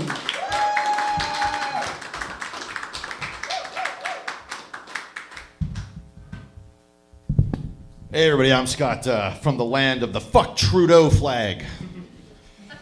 The only place you'll see a rainbow flag, a fuck Trudeau flag, and a Nazi flag. Beautiful. But yeah, so actually technically it's actually not my first time. It's my first time doing comedy here in a really long time. Last time I did comedy in Hamilton, it was still Yuck Yucks before Levity was open. Once upon a moon, it was a very long time ago, so it's cool to be back. But hey, so it's summer. Guys, we did it. We finally fucking did it. It's summer. Are you excited it's summer? Yeah? Are you excited it's summer? Are you excited? That's so awesome. I'm so depressed, guys. It's fucking crazy. I know. I'm so fucking depressed. I don't know. I'm just tired. You know what I mean? Like, you're tired sometimes? Yeah, but I'm there's like different kind of tired that I am that I can't explain, but like you ever just woken up, you're so tired, you're like, oh, fuck, that's probably cancer. Like, you know what I mean? Like, cause what else could it be? Like, I've never been that tired before. Like, I should probably go get it checked out. Cause like, yo, if anyone's gonna have cancer, it's gonna be this guy. Like, my weight loss literally, not even joking. My weight loss routine is like, date a girl with bipolar, do cocaine. You will shed those pounds off, I swear to God. I look like the guy that sold Dextrogen in high school 20 years later. So yeah, if anyone's gonna win that lottery, it's gonna be me. But no, I am having a bit of a tough go. Life has not been the kindest. Actually, part of the reason I'm here is I'm considering moving to Hamilton, so that gives you a bit big of an indication as to how well it's going in good old Ottawa. I'm just joking. But yeah, I mean, it just sucks. There's been a lot of things, like some health issues, some work stuff. So, but people say when you fall off the horse, what do you have to do? When you fall off the horse, what do you have to do? I don't know. Do you remember when you fall off the horse? What do you gotta do? I was gonna say, fuck, man, you guys, not a horse crowd in here, eh? Fuck, it's not London. Okay, let's just who's? I'm gonna try to get with you here, okay? So when you fall off the horse, what do you gotta do? No, you gotta go back to rehab. Exactly, yeah. So I'm in my late 30s, and I know it's like, hey, like I'm not trying to complain like I'm getting old, but like things change rapidly between like 32 and 36. Okay, like when you're 30, like you start to notice some changes, but like 35 onwards, I feel like that 5-year gap between like that 32 to 37 area, like things change faster for your health than like any other age window, right? Like 65 to 70, nowhere near as many changes as 30. Like, you guys agree? Like perfect example. The other day, I fucking hurt my foot eating lunch. I had a limp for 3 days because of a fucking roast beef sandwich. I literally was just like sitting down, walked up, I stood up, felt like I dropped an anvil on my foot. Was like fucking walking around the mall like Terry Fox. Jesus. You know, I sneezed, you pulled my elbow. You ever sneeze and pull your elbow, bud? I didn't even know that was a thing. There's not even a muscle in your elbow. It's just skin, which has got psoriasis. Yeah, things are going great, guys. But no, I am actually trying to take better care of myself. A big part of that is you got to say no. You know what I mean? Self-care, saying no. No is very powerful when you say no to things. So I'm at that stage now where I'm trying to like distance myself from certain people. You know, the enablers. You know the enablers? What do you like to do that's like not good for your health? Not smoking. That's a very good thing, right? So you see, I was unfortunately, like, things were going a little bit problematic. I was drinking too much, doing too much cocaine, had to take a step back. But then, of course, your friends, you know, people think peer pressure's for kids. No, adults are little bitches, right? They're like, hey, man, we'll stop being a pussy, come out and hang out. I'm like, sorry, Grandma, I don't want to do coke with you again. You know, self-care, guys. Self-care is important. So I also, I'm getting over a porn addiction. Okay, so porn addiction is a bit of a problem. A lot of people sometimes undermine it. This guy knows. This guy loves his porn. Yeah, man. Why is there no good Indian porn, by the way? Like, I checked. It's not there. That's why I came here. Where is it? That's why I came here, to make some good porn. Well, what have you done so far? Trying stand-up comedy. Yeah, that's not going to help your case, bud. Let's just start with porn first, and if that doesn't work out, do comedy. Okay. Okay, cool, good plan. But no, so porn addiction is actually a real thing, okay? And for me, unfortunately, it started at a really young age. It started at 11, okay? Now, I was actually a really good Christian boy when I was 11 years old, believe it or not. So I discovered pornography, this is also back in like the dial-up era, okay? Who here remembers porn from the dial-up era? Anybody here clap your hands? Yeah, right? Back in the day, like kids nowadays, fucking spoiled, literally spoiled, right? They could just take out your phone and be like, oh, hey, look at this, boo, porn, right? Back then, like, you had to literally, like, time it, wait for the dial-up. Sometimes it didn't even work. Like, you're just like, okay, I guess I'm jerking off to a half-loaded areola. Like, that's all I get today. Yeah, he knows the areola. Anyway, so my parents had caught me, okay? So my parents were like, boom, you're busted. Our 11-year-old son looking at pornography, right? Anyway, so I'm at the police station. Yeah, remember when your parents took you to the police station for looking at porn? Yeah, remember that, guys? No? Didn't think so. I am the only fucking person on planet Earth that was, yeah, because apparently looking at porn is the same as, I don't know, making meth. You know, but no, the thing is too is like, so who here, of course, has ever been, it doesn't matter what it is. Sometimes it's smoking, right? Like you said you smoke? Or you quit smoke, okay. But like, if your parents told you not to smoke, would it make you want to smoke more? Some of you see where I'm going with this. Okay. Right? Because my dad's like, no porn for you. I'm like, yeah, so of course, I go to my friend's house, go in the bathroom, he's like, yeah, well, fuck you, I'll show you, Dad, fuck. Yeah, don't ever come to your thought of like your angry dad. Not the best orgasm, guys. Not gonna lie. Yeah. But no, I actually, so I did start seeing a therapist, obviously. And I was talking about this. And one of the things my therapist said was to basically start using your imagination, okay, to like replace porn. Like think of positive experiences, you know, try to imagine a scenario just to kind of separate yourself from actual pornography. But here's the thing though, I have OCD and I have very catastrophized like way of thinking, okay? Which isn't necessarily the best ingredients for this, but I'm like, you know what, I'll give it a shot. So I sit down, get out my St. Ives, my big extra lube bottle of St. Ives, my 3-ply, and I'm good to go, right? So I close my eyes, and I start to imagine. Now, I'm trying to think of like, what should I think of? And then the first thing that comes to mind is a sexy repair woman, okay? She comes to my door to fix my washer and dryer. That's right, guys, it's 2025. Women can fix things too, right? Anyway, so she shows up to my door, and she's like super hot, and she's got her tool bag and wearing this like skimpy little outfit. And I'm like, okay, sure, come on in, I'll show you my washer and dryer. Oh, but of course, I had to open the door 5 times, close the door 5 times, otherwise my parents would die. So then I let her, come on, that's a good fucking joke, guys. That was a good one, I think that. I was gonna say, no one here understands OCD apparently. Anyway, so I bring her to my washer and dryer, and it's hot though, so she takes her shirt off, naturally.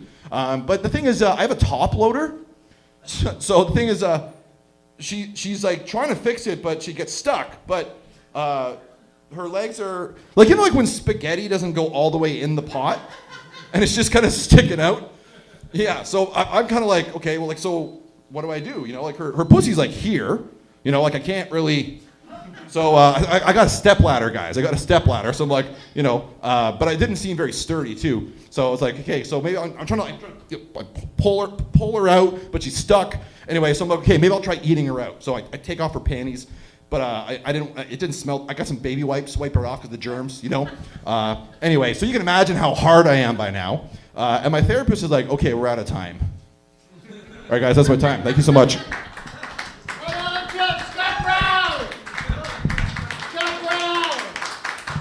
Scott Brown, guys. You know how I know I'm old? Because you were bitching about, any of you guys remember dial-up porn? Holy fuck. Dial-up porn was an advancement for me at one point in my fucking life. Waiting all day as you heard, Ooh, I think the nipple's coming in. Fuck, man, when I wanted porn when I was 13, the only way you could get porn, there was no internet or anything. The only way you could get porn was you found a fucking hustler or a playboy under a toolbox in your buddy's dad's shed. And you found it with 9 other guys, so you had to fucking share it. We all drew numbers for who got it when. I was number 6. I didn't want to touch the fucking thing by the time it got to me. It looked like a Vachon Flaky, for fuck's sakes. Well, ladies and gentlemen, we're going to keep moving on. And this is our second to last comic of the evening. Are you excited? This is our second to last official comic of the evening because she will be doing 5 minutes. After her, we have someone coming up as part of the 3-minute sets. Or as we like to call them, doing a Vika. I kid because I love you, brother. I kid because I love you. So now that there's a pretty girl over there in a dress and I just talked about porn, let's bring her up. Ladies and gentlemen, Erica Scarf.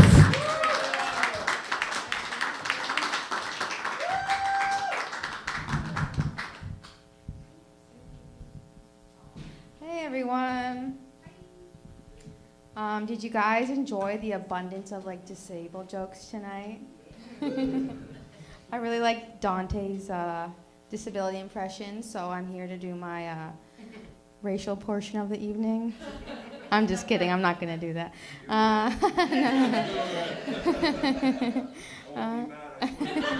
I'm not mad. I'm just making a joke. Wait, is George here? No, he's not here. Oh, hi, George. So I think I'm George's like worst nightmare because I'm happy, and then I also wanted to say that cancer is not as consistent as you think. I had cancer, and I dropped an anvil on my foot like Terry Fox. Yeah. Okay, so I guess. Something else about my disability is like someone recently told me that they wouldn't date somebody like if they were missing their leg. Of course, I was like a bit offended by that, but I came around and I realized we all have preferences, like a half-loaded areola on dial-up internet or whatever. But we all have our preferences. Like I have preferences. For example, I would have preferred to have 2 legs. And a friend that sees me as a human. But I do have a boyfriend. He doesn't mind, But before people meet him, they like to ask me, like, is your boyfriend also disabled? As if we, kind of all keep it in the family. We all meet on an app called Stumble. We actually met on a singlefarmers.ca. My boyfriend, he's a great guy. We moved in recently, and I had to ask him to install like a grab bar in the shower to, accessibility stuff. Like, I think that's what they mean when they say like safe sex is like make sure you don't fall over in the shower. But no, so he installed the grab bar, and my last boyfriend was disabled, so he already had a grab bar, but my new boyfriend, my current boyfriend, his grab bar is like a little bit bigger, actually, like a lot bigger, and less hairy too. Yeah. Actually, I'm doing a show with the guys on the podcast that Dante produced in at the end of the month. So I'm just trying to like get down like what I'm gonna do for my set. So I was supposed to practice it, but then I kind of went off script here. So I'm gonna just do some jokes that like I've already done a bunch of times. So if you've heard them, I'm sorry. I think I have like 2 minutes left anyways. But thank you for the applause break. That was great. So yeah, I have a friend. She's really a sweet girl, but she's like quite politically correct. So she always tells me that like this leg, my prosthetic, she's like, I usually just call it like my fake leg or my leg. She's like, you need to call it your prosthesis. And I said, thank you for correcting me, because of course I would not want to offend myself. I went to the beach with her, and I left my prosthesis by my beach towel, and we're swimming in the water. And I go look over at my beach towel, and I see this guy kind of like lurking around, and then he grabs my leg and he starts running towards his car. And I look over at my friend, and I'm like, oh my God, this guy has my leg, he's running away. And she looks at me and she touches my leg, and she's like, sweetheart, this is your leg and that's your prosthesis. And the time it took her to explain that to me, he got in his car and I never saw my prosthesis again. Do you know how much more time I have? I'm probably almost done. Maybe 1 minute? I don't know. Actually, I think that's probably it, because I don't have anything short, so. Thank you. Erica Scarp, I would have let you go on all night, but you know what a mean fucking person that Francis can be. Francis is next, and he'd be like, what the fuck, Erica? Have you all had a good time so far tonight? Yeah, I don't want to scare you when I say so far. We are at the last comic. It's all good, you know. And you know what? I want to give ourselves all a round of applause tonight, because I think this is the first time I've ever been at this open mic where it's actually going to be finished close to the 10 o'clock mark. So big round of applause for everybody tonight. Yeah, I now have to kill 15 minutes before I fucking bring up Francis. I don't know what the fuck I'm gonna do. No, I do want to tell you one quick street joke though, just to warm you up for Francis. I think I told the parrot jokes and all that last week and stuff like that, and I was gonna tell a street joke. And okay, here's one I like. There's 3 guys at the gates of heaven. They're up at the gates of heaven, and St. Peter's up there guarding the gates of heaven, because that's what St. Peter does in jokes. He stands at the pearly gates and does fucking stunts like he's the host of Beat the Clock or some fucking game show before he lets you into heaven. You know all the jokes. It's always 3 guys die and go to the gates of heaven, and St. Peter's up there, and sometimes it's only 2 guys, and St. Peter goes, well, fuck, this is going to take a while. We got to wait for a 3rd guy, and you better hope he's a newfie, or we're going to be here all fucking day. You know, St. Peter, every joke, it's St. Peter, pearly gates, spins the good thing. Hey, newfie, do a joke with the word Timbuktu in it. Oh, you go to hell now, blah, blah, blah. So anyhow, this is one of those jokes. This is one of those jokes where 3 guys die, and they go to the gates of heaven, and St. Peter's up there. St. Peter, the patron saint of doormen. Yeah, in my church, they have a stained glass window, and St. Peter's a big, buff, bald guy with a headset and a bow tie and a clipboard. So St. Peter's up at the pearly gates. He's guarding the pearly gates there, because that's the job he got. You know, fuck, I'd be pissed if I was St. Peter, having to guard that gate all fucking day. You know, like Jesus had a meeting with all his dead fucking saints up there, eh? And he's like, oh, okay, Jude, You're going to be the patron saint of lost causes. David, you get trouble. Pete, go guard the fucking door, would you? I'd be pissed. So anyhow, back to the joke, because Francis is dying to do his 3 minutes.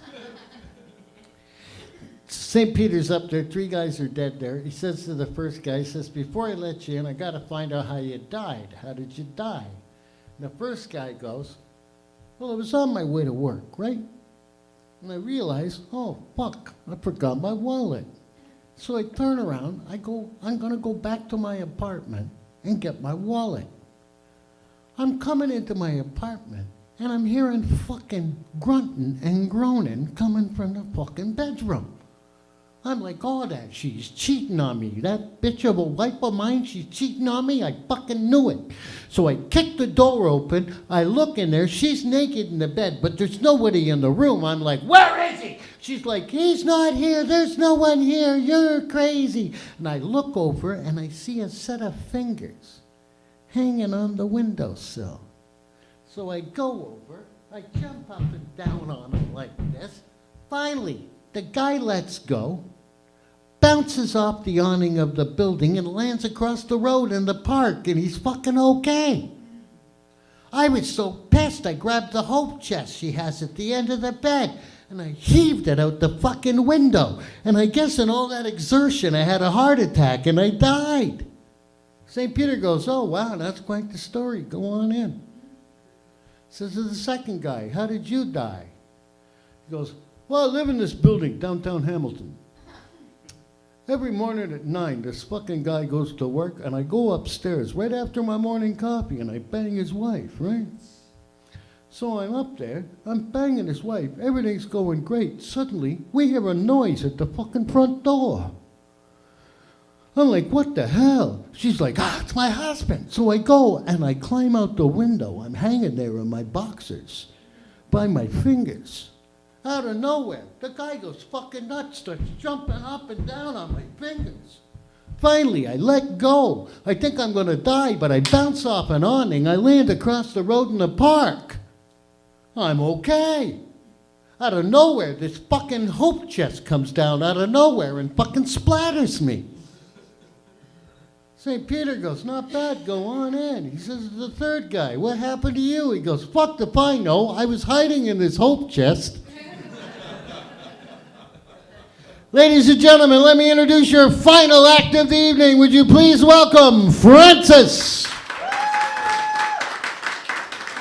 he comes. He makes an entrance.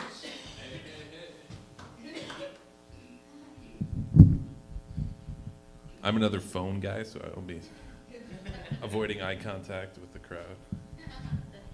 But a lot of people, and I guess tonight the people talking proves my point, where they talk about porn a lot, and I'm like thinking, is that okay to talk about? I don't really want to picture, what you're doing.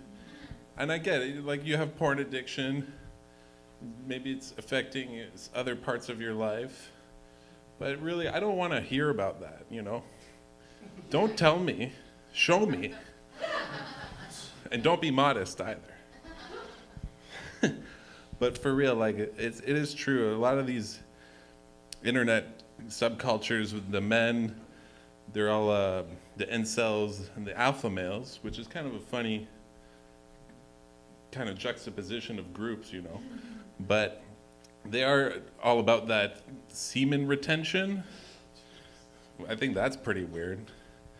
Yeah, like I was saying earlier, I like to keep my masturbation business in the privacy of my own local McDonald's bathroom. But no, there's the men's subcultures that kind of surprise me. Then the women too. Seems like they're identifying themselves with the subcultures of bygone era, the goths, the fitness spandex women, the hipsters, hippies. You go to a music festival, you feel like you're in Southern California or something in the 60s. Anyway, But the one that really surprised me of the bygone era is the witches. And there's no shortage of those in Hamilton. You know the type, they'll do the tarot card readings. They've got a crystal that will solve about any problem, maybe even give you some magical powers. And I thought, maybe I'll try that. I got some problems I need fixing in my life. So I go to the tarot card reading. It wasn't really working. I actually got kicked out for card counting. And didn't go well. Next, I tried to do the crystal thing. And everywhere I went, no matter who I talked to, nothing worked. I tried all different kinds. I was hoping to find one that could help me blow up someone's head with my mind. I don't know if you know the movie Scanners. Yeah. Yeah, great movie. Michael Ironside. Yeah. He was young in that one. He almost, anyway. But the crystals didn't work. I couldn't find anything to blow up someone's head. I tried to cure my erectile dysfunction from my porn addiction with those. That didn't work. But I did find, actually, that's a lie. I did find something that did work, but it was some crystal I got in the alley in Barton Street. A guy called it meth. Did the trick. I don't need to sleep anymore. And got some other rocks. Guy called it crack. That stuff works. And that cured my erectile dysfunction, or made it worse, I don't remember. But I'll finish off with a joke, a street joke. Did you hear the one about the Italian godmother? She made him a lasagna he couldn't refuse. Anyway, thank you. Keep it up for Francis. Keep it up for all the comics tonight. Right on, right on. I will say to all the comics who were up here tonight, I always like ending this evening like an AA meeting. So I'll say this to you. Keep supporting each other. Keep working hard. And keep coming back. Good night, everybody. See you all later.